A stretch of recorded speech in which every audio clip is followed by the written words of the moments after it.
Hello everyone, Radhe Radhe. जय श्री कृष्णा। एकादशी की हार्दिक शुभकामनाएं। उत्पन्ना एकादशी 15 नवंबर को आज हम कथा सुनाएंगे एकादशी, उत्पन्ना एकादशी के बारे में।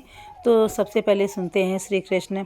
श्री सूत सी 88,000 ऋषियों को कहने लगे कि हे विधि, इस एकादशी व्रत का महात्म्य तथा जन्म की कथा भगवान श्री कृष्ण ने युधिष्ठिर को सुनाई थी।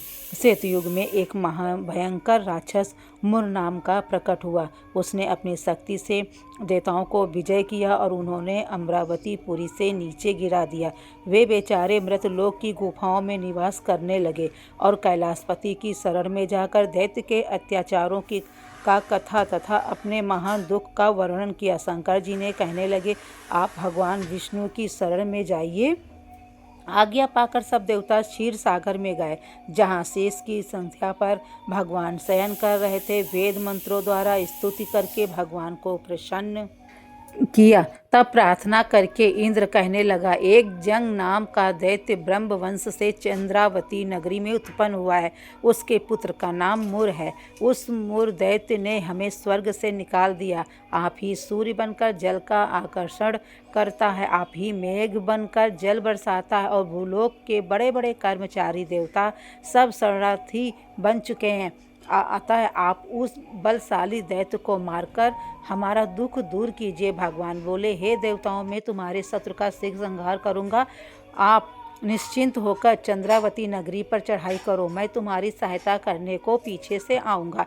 आज्ञा मानकर देवता लोग वहाँ आ गए, जहाँ युद्ध भूमि में मुर दैत्य गरज रहा था। युद्ध प्रारंभ हुआ, परंतु मुर के सामने देवता घड़ी भर न ठहर सके। भगवान विष्णु जी ने भी आ पहुँचे। सुदर्शन चक्र को आज्ञा दी, शत्रुओं को संहार करो। चक्र ने चारों ओर सफाई कर दी।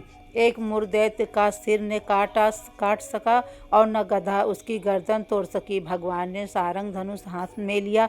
बाणों द्वारा युद्ध प्रारंभ हुआ, परंतु शत्रु को मार ना सके। अंत में कुश्ती करने लगे। हजारों वर्ष व्यतीत हो गए, परंतु प्रभु का द्वंद्व एक न सफल हुआ। मुर दैत्य पर्वत के समान कठोर था, प्रभु का शरीर कमल के समान कोमल था। वह थक गए, मन में विश्राम की इच्छा उत्पन्न हुई। शत्रु को पीठ दिखाकर भाग चले। आपकी विश्राम भूमि बद्रिकाश्रम थी। वहाँ एक गुफा 12 योजना की थी, हेमवती उसका नाम था। उसमें घुसकर सो गए। मुर दैत्य भी पीछे पीछे चला आया, सोते हुए शत्रु को मारने के लिए तैयार हो गया। उस समय एक सुंदर कन्या प्रभु के शरीर से उत्पन्न हुई, जिसके हाथ में दिव्यास्त्र थे। उसने मुर के अस्त्र शस्त्रों को टुकड़े टुकड़े कर दिया, रथ भी तोड़ दिया। फिर भी उस शूरवीर ने पीठ ना दिखाई। कुश्ती करने को कन्या के समीप आया। कन्या ने धक्का मार दिया और कहा, यह मल्ल युद्ध का फल है। जब उठा तो उसका सिर काट कर कहा कि यह हठ गुण का फल है।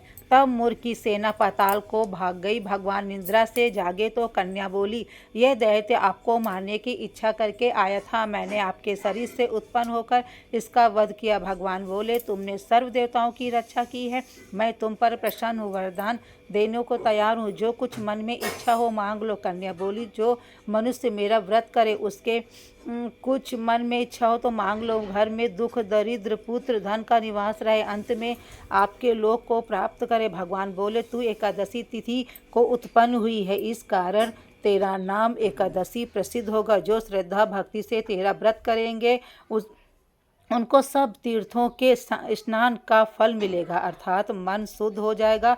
अंत में परमात्मा को प्राप्त होंगे। घोर पापों से उद्धार करने वाला तेरा व्रत होगा। ऐसा कहकर भगवान अंतर्ध्यान हो गए। पतित पावनी विश्व तारिणी का जन्म मार्गशीर्ष मास के कृष्ण पक्ष में हुआ, इस कारण इसका नाम उत्पन्ना प्रसिद्ध हुआ है।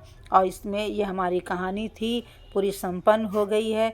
आप लोगों को राधे राधे, हरे कृष्णा। अगर हमारा वीडियो कथा समझ में आए तो आप लोग लाइक सब्सक्राइब ज़रूर करें। और इसमें आप लोग जो व्रत करते हैं तो बहुत ही शुभ माना जाता है। इसमें गुड़ और बादाम का सागर होता है। कूटू के आटे की सामग्री, दूध, मेवा, फल आप लोग ले सकते हैं। हरे कृष्णा, राधे राधे, जय श्री श्याम।